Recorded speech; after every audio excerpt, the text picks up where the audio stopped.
ఎప్పుడు చికెన్ మటనే కాదు ఆరోగ్యానికి మంచి చేసే ఈ హెల్తీ అండ్ టేస్టీ సలాడ్ చేసుకోండి.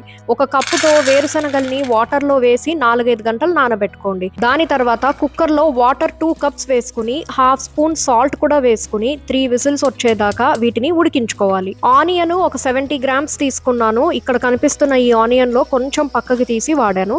టొమాటో ఒక 60 గ్రామ్స్ తీసుకున్నాను. క్యారెట్ ఇది మొత్తం తీసుకున్నా, అంటే వెయిట్ లో చెప్పాలంటే ఒక 60 గ్రాములు వాడాను. పచ్చిమిరపకాయలు 2 తీసుకున్నా. కారం 1/2 స్పూన్ చాలు. జీలకర్ర 1/2 స్పూన్.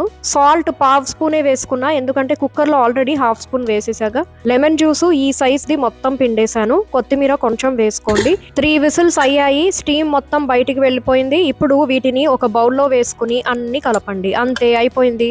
ఇది టిఫిన్, లంచ్, డిన్నర్ ఏ విధంగా అయినా తీసుకోవచ్చు. నార్మల్ గా ఉడికించి ఇస్తే ఎవ్వరు తినరు. ఈ విధంగా చేసి ఇవ్వండి, పిల్లలు కూడా ఇష్టపడి తింటారు. చాలా టేస్టీగా ఉంటుంది, హెల్త్ కి కూడా మంచిది.